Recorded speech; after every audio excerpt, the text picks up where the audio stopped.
Pengertian kolonialisme. Kolonialisme adalah penguasaan suatu wilayah dan rakyatnya oleh negara lain untuk tujuan-tujuan yang bersifat militer atau ekonomi.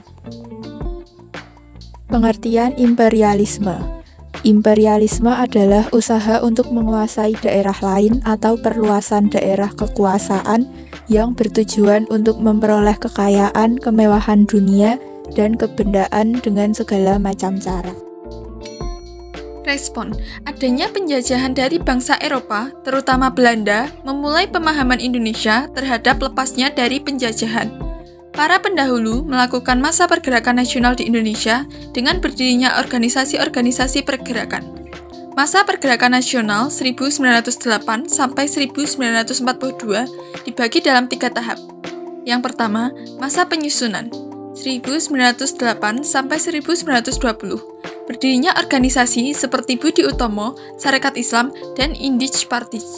Yang kedua, masa radikal atau non-koperasi 1920 sampai 1930. Periode ini semakin diperkuat dengan lahirnya Sumpah Pemuda pada tanggal 28 Oktober 1928. Berdirinya organisasi seperti Partai Komunis Indonesia atau PKI, Penghimpunan Indonesia atau PI, dan Partai Nasional Indonesia atau PNI. Yang ketiga, masa moderat atau koperasi 1930 sampai 1942. Berdirinya organisasi seperti Parindra, Partindo, dan GAPI. Di samping itu juga berdirinya organisasi keagamaan, organisasi pemuda, dan organisasi perempuan. Budi Utomo, tokoh pendiri organisasi Budi Utomo, antara lain Dr. Sutomo, Soraji, Tirtonegoro, dan Gunawan Mangunkusumo. Organisasi ini lahir pada 20 Mei 1908 di Jakarta. Pendiri organisasi Budi Utomo didirikan oleh pelajar dari Stovia atau School Thought of Leading Fine English Arts.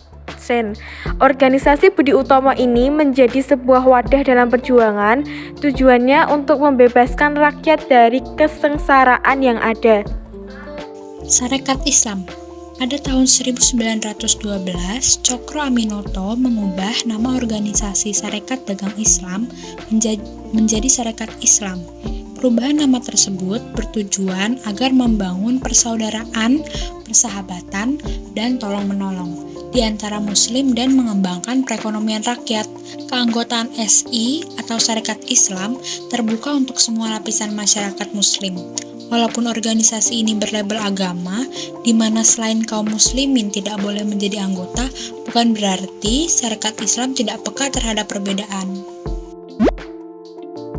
Yang selanjutnya ada Indische Partij atau yang kita kenal sebagai Partai Hindia, merupakan partai politik pertama di Hindia Belanda yang bersifat non-kooperatif terhadap pemerintahan kolonial Belanda. Partai ini berdiri pada tanggal 25 Desember 1912 oleh 3 serangkai, yaitu I.F.I. Douwesdekker, Cipto Mangunkusumo, dan Ki Hajar Dewantara. Ada pula tujuan partai ini yang paling utama adalah untuk menumbuhkan rasa patriotisme terhadap tanah air Indonesia. Pengaruh Indische Partij sendiri sangat besar bagi sejarah pergerakan Indonesia, karena pada masa-masa inilah saat dimana para intelektual pribumi yang memiliki keinginan untuk mengubah nasib bangsa Indonesia bermunculan. Perhimpunan Indonesia berdiri pada tanggal 25 Oktober 1928. Selain rakyat yang ada di daerah kita, jiwa nasionalisme juga timbul dari luar negeri. Para mahasiswa yang sedang belajar di Belanda pada tahun 1908 membentuk Indische Vereniging. Pada mulanya, mereka membentuk ini atas dasar sosial. Namun, seiring berjalannya waktu, namanya berubah menjadi Indonesia Vereniging pada tahun 1922. Mereka pun semakin melebarkan sayapnya dan memasuki dunia politik. Gagasan-gagasannya disalurkan lewat majalah Hindia Putra. Sampai akhirnya 3 tahun kemudian, mereka menjadi lebih radikal dan mengganti namanya menjadi Perhimpunan Indonesia atau mereka pun secara tegas memperjuangkan kemerdekaan Indonesia. Partai Nasional Indonesia atau PNI yang terlahir di Bandung pada tanggal 4 Juli 1927 tidak terlepas dari keberadaan Algemene Studi Club. Lahirnya PNI juga dilatar belakangi oleh kondisi sosiopolitik yang rumit. Pemberontakan PKI pada tahun 1926 membangkitkan semangat untuk membentuk kekuatan baru dalam menghadapi pemerintahan kolonial Belanda. Tujuan PNI yakni mencapai Indonesia merdeka. Untuk mencapai tujuan tersebut, PNI menerapkan 3 asas adalah self-help, berjuang dengan usaha sendiri, dan non-mediasial. Sikapnya kepada pemerintah juga antipati dan non-kooperasi. Dasar perjuangannya yaitu Marxisme. Kongres Partai Nasional Indonesia yang pertama diadakan di Surabaya tanggal 27 sampai 30 Mei 1928. Gabungan Politik Indonesia atau GAPI. GAPI adalah sebuah organisasi yang terdiri dari gabungan partai politik Indonesia masa pergerakan nasional.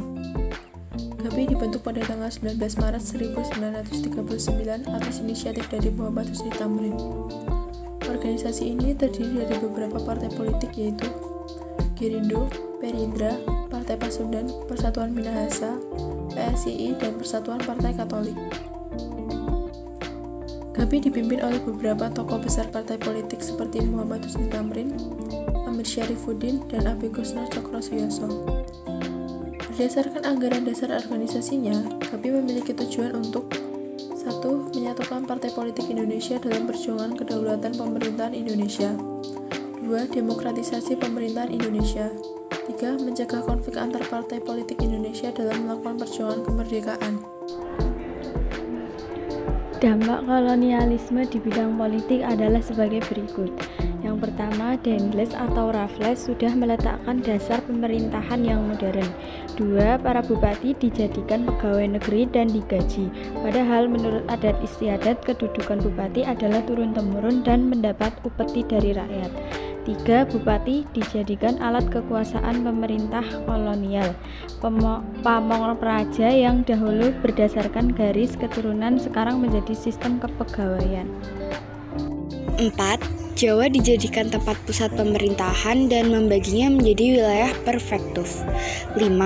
Belanda dan Inggris melakukan intervensi terhadap persoalan kerajaan. Contohnya tentang pergantian tahta kerajaan sehingga imperialis mendominasi politik di Indonesia, yang mengakibatkan peranan elit kerajaan berkurang dalam politik dan kekuasaan pribumi bahkan bisa runtuh. Dampak yang keenam kolonialisme di bidang politik, yaitu hukum yang dulu menggunakan hukum adat diubah menggunakan sistem hukum barat modern. Dan dampak ketujuh kolonialisme di bidang politik, yaitu kebijakan yang diambil raja dicampuri Belanda. Yang pertama, perubahan dalam politik pemerintahan kembali terjadi akibat kebijakan politik Pak Nederlandse di akhir abad 19 menuju awal abad 20. Jawa menjadi pusat pemerintahan dan membaginya menjadi wilayah prefektus. Selain itu, sistem pemerintahan di Indonesia sekarang merupakan warisan dari penerapan ajaran trias yang dijalankan oleh pemerintah kolonial Belanda dalam badan yudikatif di struktur tersebut. Pemerintahan kolonial Belanda menjadi badan peradilan menjadi 3 macam berdasarkan golongan masyarakat di Hindia Belanda. Badan peradilan tersebut terdiri dari peradilan untuk orang Eropa, peradilan orang Timur, dan peradilan orang pribumi. Dalam badan legislatif, pemerintah kolonial Belanda membentuk Volksraad atau Dewan Rakyat pada tahun 1918.